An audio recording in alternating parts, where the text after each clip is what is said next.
آپ کے سامنے رانا اعجاز سہیل صاحب بیٹھے ہوئے ہیں جو یہاں ہمارے لیگل ایڈوائزر بھی ہیں اور کویت پاکستان فرینڈشپ کے پریزیڈنٹ ہیں، اور ساتھ شریف حدیثی صاحب ہیں، اور شریف حدیثی صاحب کے تعارف میں آپ کو کرا چکا ہوں، اور ہم ساتھ میں ہمارے برکت صاحب بیٹھے ہوئے ہیں جو پاکستان مسلم لیگ نون کے نائب صدر ہیں، اور آپ کے ساتھ جی ایم راہی صاحب ہیں، جی ایم راہی صاحب ہمارے P M L N youth Kuwait کے نائب صدر ہیں، اور ساتھ میں ملک عابد صاحب بیٹھے ہوئے ہیں، وہ پاکستان میں ہیں، وہ پاک میڈیا کے حوالے سے کام کر رہے ہیں، اور وہ بھی ان کا بھی تعلق میڈیا سے ہے اور جرنلسٹ ہیں۔ تو میں بسم اللہ کر کے صاحب سے پہلے آج کی مناسبت سے بات کرتا ہوں کہ شاندار پاکستان اور عظیم پاکستانی، اس حوالے سے ہم نے آج کے پروگرام ترتیب دیا ہے۔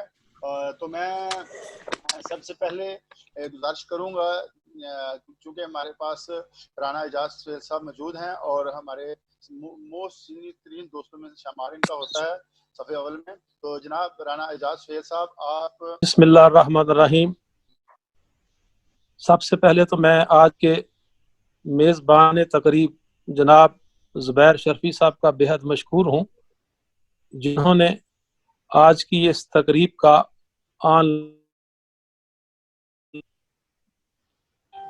جیسا کہ ناظم تقریب نے وضاحت فرما دی ہے کہ آج کی نسبت یوم قیام پاکستان ہے،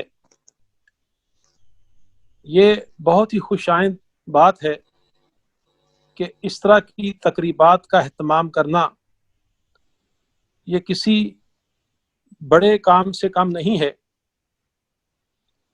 اور یوم قیام پاکستان 14 اگست 1947 بامطابق 26 رمضان المبارک بروز جمعرات وائس رائے ہند نے قائد اعظم رحمۃ اللہ علیہ کی موجودگی میں تقسیم ہند کا اعلان فرمایا، اور اعلان فرمانے کے بعد وائس رائے ہند لارڈ ماؤنٹ بیٹن رخصت ہونے لگے، تو جب وہ اسمبلی کے لان میں آئے تو باہر برطانوی پرچم لہرا رہا تھا، اور پھر قائد اعظم کی موجودگی میں وہ پرچم بلندیوں سے پستیوں میں اتارا گیا اور لارڈ ماؤنٹ بیٹن کے حوالے کر دیا گیا۔ پھر اس کے بعد وہ اپنی منزلوں کی طرف رخصت ہو گئے۔ پھر رات جب 12 بجے تو ریڈیو پاکستان سے جناب مصطفیٰ حمدانی صاحب نے پاکستان کے غیور لوگوں کو خطاب کرتے ہوئے کہا کہ میں پاکستان براڈ کاسٹنگ سے بول رہا ہوں، یہ ریڈیو پاکستان ہے۔ سارا پاکستان خوشی کے نعروں سے گونج اٹھا، اور یہ گھڑی بڑی خوشیوں کی تھی، دل خوشیوں سے لبریز تھے، سینے مسرتوں سے معمور تھے، آنکھیں نشاط آمیز تھیں۔ اس کی وجہ وہ آزادی تھی جو ہمارے اسلاف کی قربانیوں کا نتیجہ تھا۔ آزادی کی زندگی کا سانس غلامی کی 1000 سالہ زندگی سے بہتر ہے۔ غلامی ایک لعنت کا توق ہے۔ جب 27 رمضان المبارک 15 اگست بروز جمعۃ المبارک کی صبح طلوع ہوئی تو وہ طلوع آزادی تھی، وہ آزادی کا سورج طلوع ہوا، اور قائد اعظم رحمۃ اللہ علیہ نے پاکستان کا پرچم بلند کیا، اور 31 توپوں کی اسلامی پیش کی گئی. یہ 27 رمضان مبارک کا مبارک دن تھا اور آج بھی 27 رمضان المبارک ہے, اور یہ خدا کا خاص عطیہ ہے کہ اللہ تعالیٰ نے ہمیں یہ ملک خدا داد 27 رمضان المبارک کو عطا فرمایا. تو صاحبان علم و دانش علامہ اقبال کے خواب کے بعد مسلمانان ہند نے اپنے لیے کچھ منزلوں کا تعین کر لیا تھا. میں بات کو لمبا کرنا نہیں چاہتا کہ آن لائن اور بھی دوست بیٹھے ہیں. 4 منٹ کے اندر آپ ختم کریں, اس کے بعد میٹنگ دوبارہ ہمیں آن لائن کرنا پڑے گا. جی کنٹینیو. قرارداد پاکستان کی منظوری کے بعد متحدہ ہندوستان کے گلی کوچوں میں ایک ہی آواز تھی کہ ہم لے کر رہیں گے پاکستان, اب بن کے رہے گا پاکستان. اور اسی اثنا میں سیالکوٹ کے وہ پروفیسر اصغر صدائی مرحوم کا وہ مصرع کہ پاکستان کا مطلب کیا, لا الہ الا اللہ, یہ متحدہ ہندوستان کی گلی کوچوں میں گونجنے لگا. اور پھر متحدہ ہندوستان کے مسلمانوں نے قرارداد لاہور, جسے قرارداد پاکستان بھی کہا جاتا ہے, اس کے منظور ہونے کے بعد 7 سال کے قلیل عرصہ میں اپنی شبانہ روز محنت, اپنے ساتھیوں کی قربانیوں کے نتیجے میں انہوں نے پاکستان کو حاصل کیا. تو صاحب پاکستان کے نعرے کو ہمارے دشمنوں نے مجذوب کی بڑھ قرار دیا, دیوانے کا خواب قرار دیا, لیکن خدا کا شکر ہے یہ خواب حقیقت کا روپ دھار کر مارز وجود میں آیا. ہمیں پاکستان کی فکر ہونی چاہیے. ہمیں نفرتوں کو, حسد کو, بغض کو, کینوں کو اور فرقہ آرائی کو ختم کرنا ہوگا اور ایک پاکستانی کی سوچ کو ڈیولپ کرنا ہوگا. اور آج میں یہی پیغام دینا چاہتا ہوں, خدارا اپنے اندر سے یہ چیزیں, یہ نفرتوں کے بتوں کو توڑ دیں, اور جس طرح کل ایک قوم ایک ملک کی تلاش میں تھی, آج وہ ملک مارد وجود آنے کے بعد قوم کی تلاش میں ہے. تو بحثیت قوم سوچیے. اللہ تعالیٰ آپ کا حامی ناصر ہو. وما علینا الا البلاغ. اور مسیح برادری کا قیام پاکستان میں کیا رول تھا, اس کے متعلق آپ بتائیں جناب. مسیح خداوند میں سب کو سلام, اور تمام دوستوں کو رمضان المبارک کی مبارکباد, اور سوترا فیملی کی طرف سے اور تمام مسیحیوں کی طرف سے ایڈوانس عید مبارک. زبیر اشرفی صاحب, قیام پاکستان میں مسیحیوں کے کردار پر اگر بات کی جائے تو شاید وقت کم پڑ جائے, لیکن میں یہ بتانا پسند کروں گا کہ پاکستان بننے سے پہلے مسیحیوں نے قیام پاکستان کی حمایت اس لیے کی تھی کیونکہ یہ ان کا وطن تھا, اور یہ بھی دیگر مسلم شہریوں کی طرح مساوی حقوق کی بات کرتے تھے. ان کا تعلق قائد اعظم کے ساتھ ہمیشہ سے ہی بہتر تھا کیونکہ وہ ایک سیکولر سوچ رکھتے تھے. پاکستان کو ایک سیکولر اور تمام مذاہب کو آزاد دیکھنا چاہتے تھے. پہلی بار 1931 میں دوسری گول میز کانفرنس کے دوران اقلیتوں کے مسئلے کا حل تلاش کرنے کے لیے سکھوں کے علاوہ ہندوستان کی مسیحی کمیونٹی نے سر آغا خان کی قیادت میں ایک معاہدہ کیا تھا جو تاریخ پاک و ہند میں اقلیتوں کا معاہدہ کہلاتا ہے. اس معاہدے کے میں مسیحیوں کی طرف سے یورپی مسیحی سر ہنری اور سر رابرٹ کار نے دستخط کیے تھے. معاہدے کو طریقے آزادی کے دوران اقلیتوں کو مشترکہ عملی جدوجہد بھی قرار دیا جاتا ہے. 22 دسمبر 1939 کو میں جب اونچی ذات کے ہندو پالیسیوں کے احتجاج میں قائد اعظم کی کال پر کانگریسی وزارتوں میں مسلمان نمائندوں نے مستعفی ہونے پر یوم نجات منایا گیا, تو کانگریس یہ دیکھ کر حیران ہو گئی کہ یوم نجات میں نہ صرف مسلمان ہی نہیں بلکہ پارسی मसीही और लाखों की तादाद में शेड्यूल कास्ट भी शरीक हुई। 23 मार्च 1940 को मुस्लिम लीग सालाना इजलास लाहौर में तारीख साज करारदाद पाकिस्तान पेश की। तो इस इजलास में अल्फ्रेड प्रसाद, R.A. गोम्स और SP और SS रॉबर्ट भी शामिल थे, और इनके अलावा कई मसीही रहनुमा बतौर मुबस्सर मदऊ थे।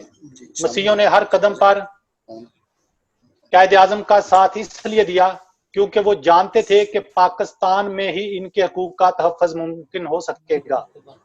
जबकि पंजाब असम्बली के स्पीकर दीवान बहादुर SP सिंघा का तल्लुक मसीही बरादरी से था, जिन्होंने पंजाब असम्बली में पाकिस्तान की करारदाद के हक में अपना ज़ाफ़ी वोट डाल कर क़याम पाकिस्तान को मुमकिन बनाने में अहम किरदार अदा किया। और फिर तकसीम के वक़्त मसीही क़यादत ने बाउंड्री कमीशन से मुतालबा किया था कि मसीहियों को मुसलमानों के साथ शुमार किया जाए। ये कोई अचानक पैदाशुदा रवैया नहीं था। इस जद्दोजहद में हिंदू, सिख और अंग्रेज एक तरफ के थे, जबकि दूसरी अक़लीतों के लोग नजरियाती तकसीम का शिकार थे। खुद मुसलमानों की एक बड़ी अक्सरियत क़याम पाकिस्तान की मुखालफत में हिंदू जमात कांग्रेस का साथ दे रही थी, लेकिन हिंदुस्तानी मसीही अक़लियत वाहिद अक़लियत थी जो तमाम की तमाम क़याद आज़म का साथ दे रही थी और इनके शाना बिशाना खड़ी थी। ये हमें इसी तरह 1946 में जब जस्टिस दीन मोहम्मद की सरबराही में यह कमीशन बनाया गया, बाउंड्री कमीशन, तो मसीही बरादरी के रहनुमा दीवान बहादुर, SP सिंघा और मास्टर फजल वगैरह ने बाउंड्री कमीशन से कहा कि मसीहियों की गिनती मुसलमानों के साथ की जाए। ये मुतालबा मसीही रहनुमा चंदू लाल ने पूरे जोर शोर और मजबूत दलाइल के साथ कमीशन के सामने पेश किया। मसीहियों ने आज तक अपनी अलग रियासत या सूबे का मुतालबा कभी नहीं किया।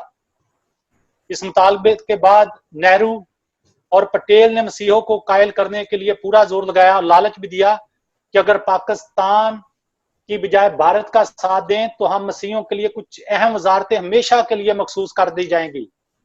लेकिन मसीही रहनुमाओं ने यह पेशकश मुस्तरद कर दी।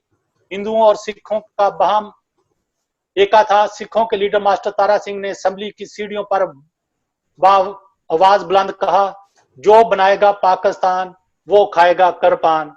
तो मसीही लीडर SP सिंघा साहब ने बाआवाज बुलंद जवाब दिया, सीने पे गोली खाएंगे पाकिस्तान बनाएंगे। माशाअल्लाह। पाकिस्तान में मसीही कम्युनिटी की तादाद इतनी नहीं कि वो मिलकर एक नशिस्त का मुकाबला करके अपनी को सीट निकाल सकें, इसलिए दीगर गैर मुस्लिम कम्युनिटीज की तरह इनके लिए भी मखसूस नशिस्तें रखी गई हैं। पाकिस्तान दो कौमी नजरिए के तहत था, जिसमें गैर मुस्लिमों के हकूक का तहफ़्फ़ुज़ इस्लाम का अहम नुक्ता रहा, मगर अफसोस के मजहबी प्रोपेगेंडे में आकर मसीहियों के किरदार और इनको दी जाने वाली सहूलियात वक्त के साथ कम कर दी गई। आज भी हम पाकिस्तान में एक तरक्की के लिए अपना रोल अदा कर रहे हैं। अक़लीतों के मसाइल का जहां तक हल है, ये हल सिर्फ हमारे नुमाइंदों के पास है। हुकूमत पाकिस्तान को चाहिए कि पाकिस्तान में मसीहियों के समाजी मसाइल के हल के लिए इनसे तजावीज़ लेकर आइन का हिस्सा बनाएं, ताकि मसीही बाफाजत मुल्क की दौड़ में बराबर के शरीक हो सकें। शुक्रिया ज़ुबैर शरीफ साहब। डॉक्टर इश्तियाक मलिक जो हैं, ये कुवैती कम्युनिटी के रूह रवा हैं और PhD डॉक्टर हैं। मुझे सबसे बड़ी खुशी ये होती है कि इन्होंने उम्र के उस हिस्से में PhD की है जहां पहुंचकर बहुत से लोग अपनी परवाज से थक कर गिर जाते हैं। तो मुझे इन पे फख्र है और मैं डॉक्टर साहब को मुबारकबाद पेश करता हूं उनकी PhD के थीसिस पर भी, और डॉक्टर साहब हमारे लिए बड़े मोतबर हैं। अब मैं दरख्वास्त करता हूं जनाब डॉक्टर मलिक इश्तियाक साहब से कि अपने ख्यालात आलिया से नवाजे। माशाल्लाह जी, माशाल्लाह। सबसे पहले मैं तमाम दोस्तों को मेरा अस्सलाम वालेकुम, और खासकर ज़ुबैर शफी साहब, आपका बहुत शुक्रिया। आपने ये एक बहुत अच्छा गुलदस्ता अरेंज किया है। और राना एजाज साहब, आपने मेरा इंट्रोडक्शन करा के मेरी बहुत ही हिम्मत अफजाई कराई है, उसके लिए मैं बहुत ही आपका ममनून हूं। मैं इस तारीफ का काबिल वो तो नहीं हूँ जितनी आपने मेरी तारीफ कर दी है। बहरहाल बहुत बहुत शुक्रिया। हम तो वैसे ही आपके क्या नाम है स्पीच के और आपके जो जितनी भी उर्दू के लिए आपकी खिदमात हैं उनके मुतरफ हैं, और ख़ासकर अपने डॉक्टर इलामा इकबाल साहब के हवाले से आप एक बहुत ही मुस्तनद कुवैत में एक नाम है आपका। तो बहुत बहुत शुक्रिया जनाब आप सब दोस्तों का। तो आइए अपने मौजू की तरफ आते हैं। क़याम पाकिस्तान, 27 रमज़ान को पाकिस्तान क़याम वजूद में आया। ये एक अल्लाह ताला का बहुत ही एक तोहफा है हमारे लिए, ये हमारा मुल्क। और मेरे ख्याल में कि कायद आज़म की अनथक कोशिशों से और सब उनके जो रुफ़का थे जिनमें कि डॉक्टर इलामा इकबाल साहब का अपना वो शामिल था, सब की मेहनतों से ये एक मुल्क बारज वजूद में आया और एक इस्लामी मुमलकत के तहत एक ये हमने इस मुल्क की बुनियाद रखी, जिसमें कि हर मजहब को कंप्लीट आज़ादी दी गई कि वो अपनी तमाम रसूमात अंजाम दे सकता है। और इसीलिए हमारे जैसे अभी क्रिश्चियन भाई फरमा रहे थे, उनकी भी बड़ी खिदमात हैं और माइनॉरिटी की भी बहुत सारी खिदमात हैं। ये अगर हम इस पे थोड़ा सा मुख्तसर सा जायजा लें तो हमारी जो हमारी जनरेशन है, इसमें कि हम सब दोस्त शामिल हैं, हमारे पास देने के लिए तो खास कोई बात नहीं है। अलबत्ता हमने मुल्क को 2 लख्त जरूर होते देखा है और इस तरह होते देखा है कि हमारे दिल खून के आंसू रो रहे थे उस वक्त जबकि पाकिस्तान 2 टुकड़े हुआ। अब हमारे पास जो पाकिस्तान बचा है, हम सब की ये एक काविश है, हम सब की ये एक रूह है, हम सब के अंदर एक जज्बा है कि इसको जिस तरह भी हो, जैसे भी हो, इसको तरक्की की तरफ गामजन करना है। बहुत सारे मुश्किल हालात पेश आए हैं और आते रहेंगे, लेकिन हम दोस्तों ने हम सारे हम वतनों ने ये भरपूर कोशिश करनी है कि मुल्क को जिस तरह भी हो एक तरक्की याफ्ता मुल्क बनाना है। हमारे पास हर किस्म का मौसम है, हमारे पास दरिया है, रेगिस्तान है, समंदर है, किसी चीज की अल्लाह ताला ने कमी नहीं दी। इसके बावजूद भी अगर हम तरक्की ना कर सकें, हमारे पास टैलेंट है, हमारे नौजवान, हमारे हम वतन बाहर के मुल्कों में अपनी मेहनत से, अपने टैलेंट से अपना लोहा मनवा चुके हैं। जहाँ पाकिस्तान का नाम आता है वहाँ टैलेंट का जरूर जिक्र होता है कि पाकिस्तानी बहुत टैलेंट हैं, और ये वो कौम है जो कि नामुमकिन को भी मुमकिन बना देती है। तो मेरे ख्याल में मेरी हम वतनों से ये गुजारिश है, पाकिस्तान में पाकिस्तानियों से गुजारिश है कि हम हर वो अच्छा काम करें जो कि हमारे मुल्क का नाम रोशन करे। कोई किसी ऐसी चीज में इन्वॉल्व मत हो जिनमें के पाकिस्तान का नाम के ऊपर कोई हर्फ आए। तो जी एम ऐसे मैं आपका माइक खोलता हूं तो आप ना अपनी बात करें। जी एम राही साहब। बिस्मिल्लाहिर्रहमानिर्रहीम। तमाम हम्द व सना व सताइश अल्लाह रब्बुल इज़्ज़त के लिए जो तमाम जहानों का बिला शिरकत गैर मालिक है। दुरूद व सलाम हो हज़रत मोहम्मद मुस्तफ़ा अहमद मुज्तबा ख़ातमुन नबिय्यीन सल्लल्लाहु अलैहि व आलिहि वसल्लम पर और उनके आल पर। सबसे पहले मैं शुक्रिया अदा करूंगा जनाब ज़ुबैर शर्फी साहब का, आपने फिर से इस अहम दिन के मौके पर पाकिस्तानी कम्युनिटी के अहम शख्सियात, हम तो खैर एक आम सा आदमी हूँ और यहाँ पर मौजूद है राना एजाज साहब, मुमताज़ साहब, डॉक्टर मलिक साहब, तो इनके क़याम पाकिस्तान के हवाले से इन्होंने राना एजाज साहब ने तफसीली गुफ्तगू की, उस पर मैं ज़्यादा बात नहीं करूँगा। उसके बाद जो डॉक्टर साहब ने जो जिक्र किया था पाकिस्तान का जो 2 लाख होने का, उसके ऊपर मैं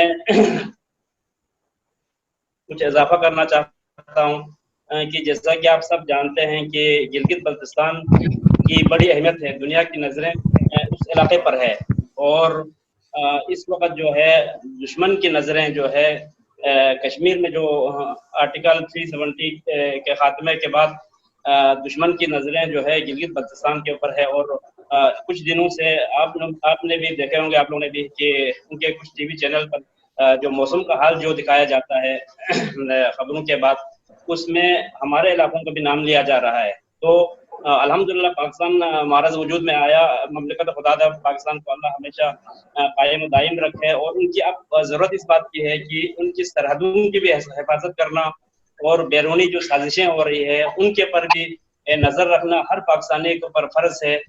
تو گلگت بلتستان جو ایک بہت اہم علاقہ ہے، ان کے پر بھی جو ہمارے دانشور ہے، ہمارے اسٹیبلشمنٹ کے لوگ ہیں، ہمارے ریاست پاکستان کے جو لوگ ہیں، ان کو اس علاقے پر جو خاص نظر رکھنے کی ضرورت ہے. اور کرے کہ میری عرض اترے وہ فصل گل جسے اندیشہ زوال نہ ہو.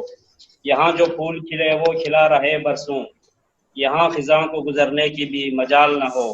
یہاں جو سبزہ اگے وہ ہمیشہ سبز رہے، اور ایسا سبز کہ جس کی کوئی مثال نہ ہو. ہر ایک فرد ہو تہذیب و فن کا اوج کمال، کوئی ملول نہ ہو، کوئی خستہ حال نہ ہو. خدا کرے کہ میری عرض پاک پر اترے وہ فصل گل جسے اندیشہ زوال نہ ہو. السلام علیکم. وعلیکم السلام. تمام دوستوں کو السلام علیکم. وعلیکم السلام. جی برکت صاحب بات کریں. زبیر صاحب، میں تو ایک ادنا سا ورکر ہوں. آپ میرے سامنے تو رانا ایجاد صاحب، ملک اشتیاق صاحب، سب نے جو بہت کچھ بتا دیا.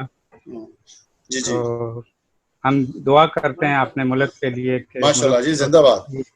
ہاں جی، اور کامیاب ہو.